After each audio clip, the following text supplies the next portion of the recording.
Nous venons d'entendre Jésus à l'instant. L'homme bon tire le bien du trésor de son cœur. L'homme mauvais tire le mal de son cœur qui est mauvais. Terrible phrase de notre Seigneur Jésus et qui nous fait poser la première question, bien sûr. Eh bien, qu'est-ce que c'est que le bien? Où est le bien? Est-ce que c'est ce qui me fait du bien à moi? C'est vrai dans une société individualiste comme la nôtre. Est-ce que c'est ce qui fait du bien à la majorité? C'est ce qu'on appelle l'intérêt général. Et tant pis pour le particulier. Ou est-ce que c'est ce qui fait du bien à chacun? C'est ce qu'on appelle le bien commun, ce que défend l'Église habituellement dans sa doctrine sociale. Comment s'y reconnaître? Comment savoir où est le bien? Lorsque l'actuel président du Comité national d'éthique affirme qu'il ne sait pas distinguer le bien et le mal, on peut légitimement être inquiet alors qu'il s'agit de celui qui est chargé précisément d'orienter la réflexion et l'agir dans la recherche médicale. Il est vrai qu'aujourd'hui, le bien semble fluctuant en fonction des opinions majoritaires. Mais n'est-ce pas dangereux? On sait comment on peut manipuler l'opinion publique. Il y a bien des précédents dramatiques, nous le savons, comme l'élection majoritaire du parti nazi en 1933. Il y a d'autres exemples sur la façon dont l'opinion publique peut changer. Si je prends l'exemple de l'avortement qui était condamné sévèrement au début du XXe siècle, est aujourd'hui devenu un droit et quasiment une obligation légale. Quand on regarde à l'époque romaine, il était pratiqué assez couramment cet avortement, ce n'est pas nouveau, mais il faisait souvent l'objet d'une réprobation publique, comme le dit Plutarque dans un de ses écrits. Alors où se trouve le bien? Peut-on le savoir? Peut-on être sûr de savoir où est le bien? Devant cette éthique que l'on dit procédurale, c'est-à-dire qui dépend de ce que pense la majorité de l'opinion, eh bien la Bible affirmait déjà depuis longtemps dans le livre de l'Exode « Tu ne suivras pas une majorité qui veut le mal ».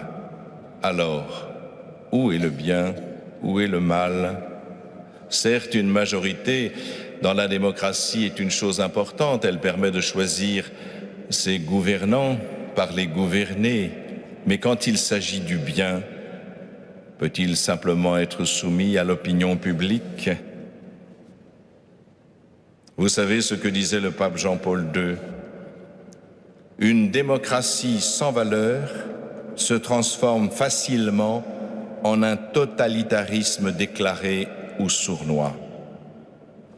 Dieu nous a donné des éléments de réponse, déjà bien sûr, dans le décalogue.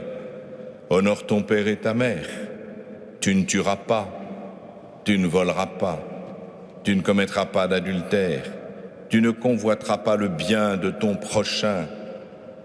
Ces directives simples rejoignent au fond les éléments de civilisation élémentaire qu'on pouvait retrouver déjà dans bien d'autres endroits, en Égypte, en Mésopotamie.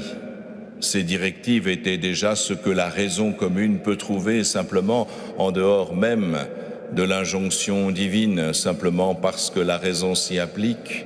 Nous voyons bien que ce sont les éléments essentiels au service de la vie commune et du bien de chacun dans la société. Mais ce n'est pas encore la plénitude du bien parfait et absolu que Dieu nous appelle à vivre, car ce bien absolu ne peut être que de l'amour.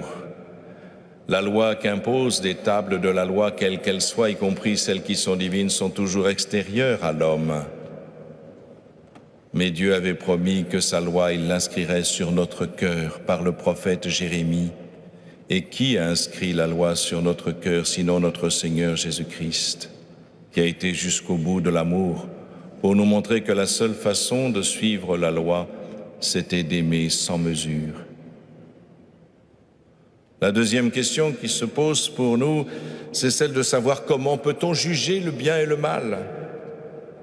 Nous venons de l'entendre dans l'Évangile, c'est assez clair. le mal commis par les autres nous semble insupportable, toujours, même s'il est aussi léger qu'une paille. Nous voudrions l'extirper, tout simplement, parce que c'est nous qui le subissons.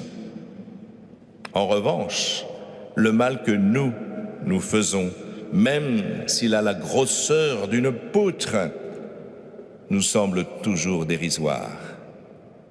Nous sommes toujours prêts à l'excuser ou à le justifier, car ce n'est pas nous, mais ce sont les autres qui en subissent les conséquences.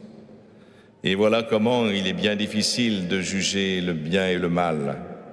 Il y a bien une objectivation du mal, quand même, que nous pouvons désigner clairement, comme la suppression de la vie, la spoliation des biens, le manque d'équité dans la justice. Mais il y a aussi, et le Seigneur nous le dit dans cet évangile, une subjectivité du mal, comme le dit le Seigneur. Le mal, dit-il, nous l'avons entendu, vient de l'homme mauvais. Le bien vient de l'homme bon. Mais il n'y a pas d'homme bon ou d'homme mauvais en soi. Il y a simplement le choix libre de poser des actes bons. Et à force de poser des actes bons librement, ils finissent par façonner la personnalité en donnant un cœur bon. A contrario, le fait de s'enfoncer délibérément dans des actes mauvais, d'y mettre son cœur, fait que justement notre personnalité, notre cœur s'habitue au mal. Et voilà ce qui donne un cœur mauvais, comme le dit Jésus. Au fond, c'est ainsi qu'il faut comprendre ce que disait le sage Ben Sira, que nous avons entendu en commençant. C'est le fruit qui manifeste la qualité de l'arbre. Quel arbre avons-nous construit? Et cette parole de Jésus, qui reprend ce que dit Ben Sira, chaque arbre se reconnaît à son fruit.